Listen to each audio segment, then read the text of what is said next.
Yo, what's up guys? Welcome back again sa aking YouTube channel, lalo na sa mga kapwa ko feeling vloggers. This is Rhey TV ChanneL.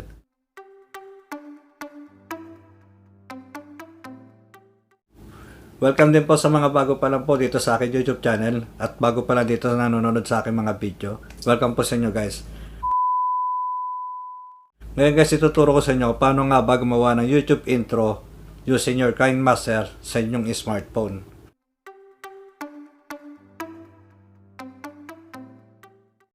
Pero guys, bago ko po simulan yung YouTube intro, sana pera pintas po. Kasi bago lang din po ako, pero itong tuturo sa inyo ay mga basic lamang na pwede nyo pa mas mapaganda pa sa inyong gagawin na YouTube intro. Salamat po. Bago ko po simulan, ipakita ko paano gumawa ng YouTube intro. Bali, ipopromote ko nga pala yung channel ng pinsan ko. Bali, ito po ang channel niya, Reynante Tan. Ang content niya po is more on swimming lesson. Kaya kung gusto niyo pong matutong lumangoy, pwede niyo pong panoorin yung mga video niya sa channel niya. Kaso dahil sa pandemic pa ngayon, kaya kung ano-ano muna mga video yung na-upload niya dahil nandito pa siya ngayon sa Pilipinas, gawa ng lockdown pa.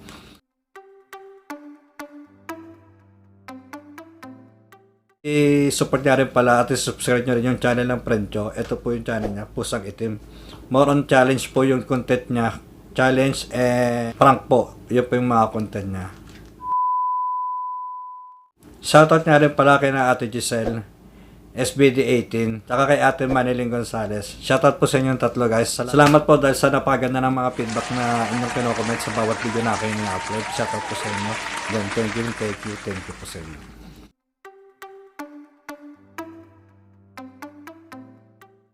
Ngayon guys, ipapakita ko sa inyo paano nga ba gumawa ng YouTube intro using your Kinemaster sa inyong smartphone. Ito po yung basic lamang po. Sana mas mapaganda nyo po pagwasa kayo na po yung gumawa. Dahil sa bawal po lumabas, lahat po ng nangyari na video na yun ay dito lamang po sa akin. Thank you po. Panoorin nyo po sana hanggang dulo. Panoorin nyo.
Yun guys, salamat nga pala at paano tinapos yung panoorin yung aking video tutorial.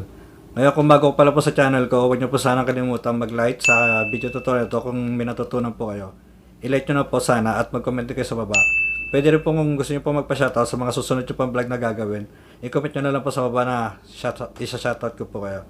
Then kung bago ko pa lang po sa channel ko at hindi pa po kayo nakaka-subscribe, i-click nyo na po sana yung pulang ilaw sa baba at ang bell button. Salamat po para at least updated kayo sa mga susunod na video na aking i-upload. Thank you!